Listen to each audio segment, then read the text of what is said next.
Get A Clue News. I'm Emma Truman. And I'm Luke McKenzie, and today we investigate the aspects of internet addiction, and we also take a look at the Labor Day public holiday and what it actually stands for.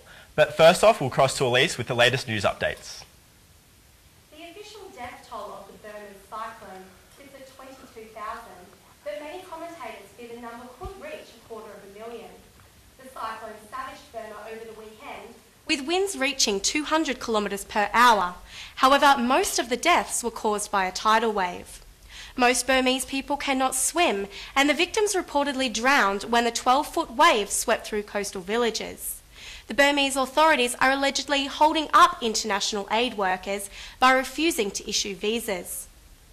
More Aussie workplaces are banning access to Facebook and MySpace. A new survey has found employees regularly check these sites instead of doing their work. ACP magazines blocked social networking pages at the start of the year after some female staff created a network group called Packers Whores. I'll be back shortly with more from the newsroom. Thanks, Elise. Thanks, Elise. Well, on that note, internet addiction is becoming quite common in today's society with the introduction of aspects like MySpace and Facebook. So we sent our reporter Dominic Loudon out to investigate. Young people can't get enough of that. If you don't have it, then your friends have it, and they're always bugging you to get it. MySpace, Facebook, Bebo, the list goes on. But while social networking pages are a great way to keep in touch with your mates, they also have a dark side. I find myself on Facebook and MySpace instead of doing assignments, and it's costing me a lot. Addiction to social networking pages is becoming a major problem at universities. Indeed, in this room alone, we found 10 students checking their Facebook page instead of doing their uni work. Griffith Culture and Sociology lecturer Sarah Baker says students are susceptible to this form of addiction because they're always in front of a computer. For some people, maybe it's a bit more of a problem than others. People like 20-year-old marine biology student Jeremy James, who checks his MySpace At least 20 to 30 times a day. Sarah said it also depends on how much time is spent on these sites and how that time is distracting from other work or other activities that you're actually supposed to be doing. Jeremy is distracted easily. He spends 2 to 3 hours, but then I'd hop off for about 15 minutes and then get back on again.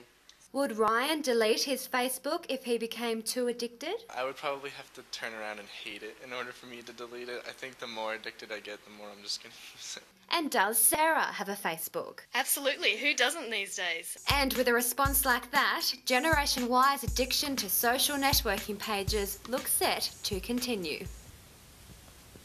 20 to 30 times a day. That is seriously I can't that's believe pathetic. that. I don't know anybody that uses the internet that much. Okay, well now we'll cross to our very own movie critic, Luke McKenzie, for the latest update in movies.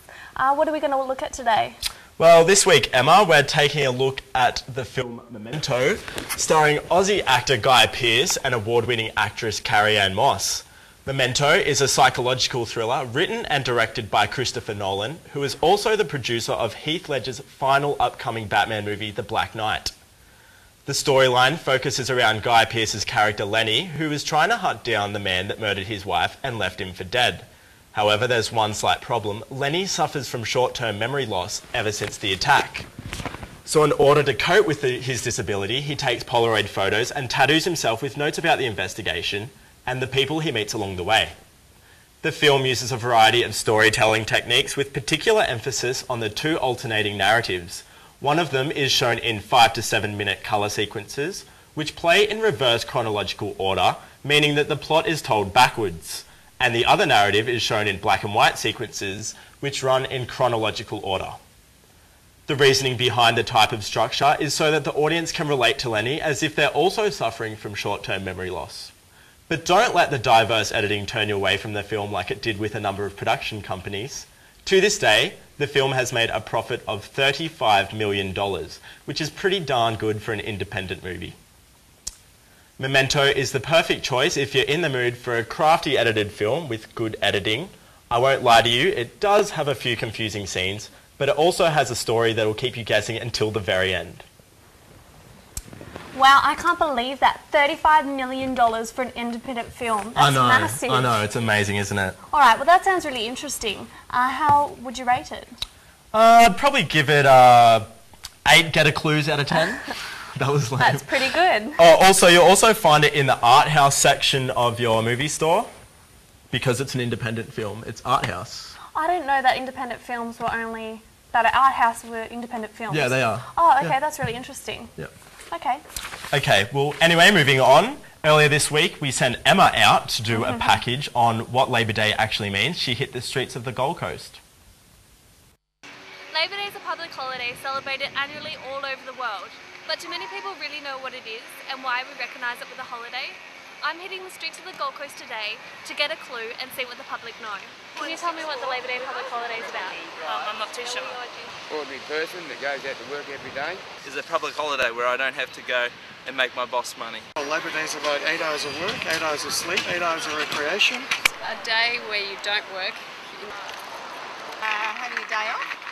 Yes! Have no idea. A holiday. I believe it's a chance for the unions all to get behind their cause. I think Labor Day is about spending time with your family, getting out. I have no idea. Labor Day, which is also known as International Workers' Day or May Day, is more than just being about having the day off work. It has its origins in the 8-hour day movement, which advocated 8 hours for work, 8 hours for recreation, and 8 hours for rest. I headed to Gold Coast City Council member Dawn Critchlow to gain a better understanding of what Labor Day really represents. Well, I think Labor Day represents people's rights, really. That once a year that people say, well, this is the way the rights are for the workers and they shouldn't be taken away from us, just so to recognise a special day for the workers, I guess. So as you can see, not many people really know what Labor Day is about, in particular the younger generation, who see it as just having another day off work. So I hope you now have a clue about what Labor Day really represents. I'm Emma Truman reporting for Get a Clue News. Wow, I can't believe so many people didn't know what Labor Day was. I know. Well, actually, to be honest, I don't know what it is. I don't know, a lot of people thought it was just another day off work. It is. Okay, well, before we head off, let's cross to Elise at the news desk for the latest updates. A report by the Treasury has accused Prime Minister Kevin Rudd of putting people's jobs at risk with his new industrial relations laws. The official analysis into the scrapping of work choices found Labor's changes were likely to spark job losses, higher inflation, and drive up interest rates. The government responded by saying they would bring down a responsible budget to take the pressure off working families and fight inflation. And finally, it seems inmates at a Louisiana jail will have an even harder time escaping now that a 180-kilo black bear has taken up residence. A warden at the jail describes the bear as an extra layer of free security and said it definitely deters prisoners from trying to get out after dark. The prison is run as a farm over 70 square kilometres and has plenty of other dangerous wildlife, including alligators, rattlesnakes and wild pigs. It's going to be a fine day today with a top of 25 and the good weather is set to continue into the weekend. Back to you. I can't believe that about the bear. That is know. so bizarre. I know. Well, it just shows you, just don't break the law. Don't break the law.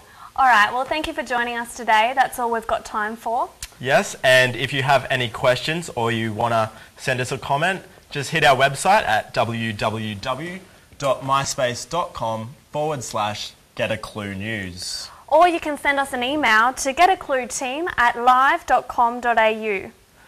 But before we go, we'd just like to make a surprise announcement and congratulate our very own crew member, Samantha Morley. Congratulations, Sam. She recently announced her engagement to her boyfriend, Matt.